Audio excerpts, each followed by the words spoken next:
और 10 साल बाद सुप्रीम कोर्ट ने याचिकाकर्ता से कहा कि आप हाई कोर्ट जाइए। ये वही सुप्रीम कोर्ट है जो बड़े बड़े लोगों को सीधे बेल दे देता है, जो लोअर कोर्ट का काम है, ट्रायल कोर्ट का काम है। लेकिन सुप्रीम कोर्ट उनको ज़मानत देने के लिए तैयार बैठा रहता है। शर्त सिर्फ इतनी है कि आप रसूख वाले हों और आप एक खास विचारधारा से जुड़े हुए हो। तो सरकारी पैसे से हट जाने के लिए सब्सिडी दी जाए तो ये यहाँ पर धर्मनिरपेक्षता का उल्लंघन नहीं होता। तब धर्मनिरपेक्ष है ये देश, ये याद नहीं आता माननीय न्यायाधीशों को। इसी तरह से हिंदू तीज त्योहारों को देखिए।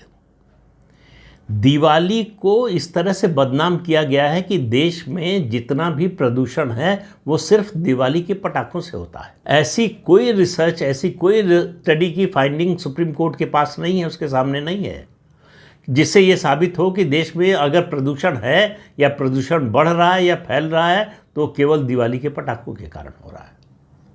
तो उस पर रोक लग गई।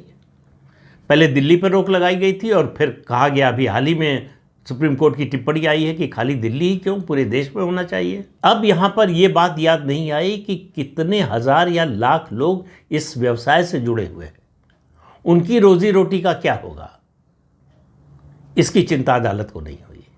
लेकिन लगता है कि दिवाली पर अगर पटाखे चलना बंद हो जाए तो ये देश सेकुलरिज्म के रास्ते पर बहुत आगे बढ़ जाएगा।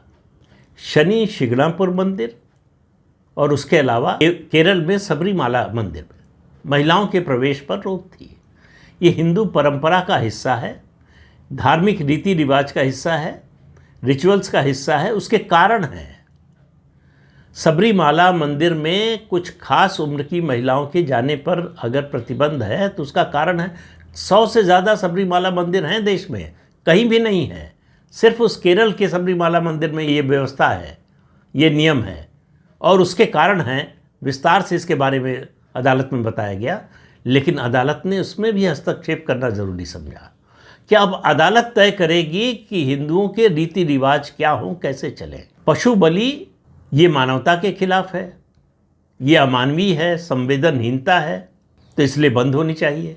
लेकिन बकरीद पर बकरों का काटा जाना ये धर्मनिरपेक्षता है, ये हमारा सुप्रीम कोर्ट और हाई कोर्ट कहता है। आप समझिए कि क्यों ऐसा है कि ये सारी बातें, धर्मनिरपेक्षता का सिद्धांत सिर्फ हिंदुओं के मामले में याद आता है। तो खजुराहो के मंदिर में जो भगवान विष्णु की मूर्ति है, उस याचिका को सुनने से मना कर दिया, खारिज कर दिया।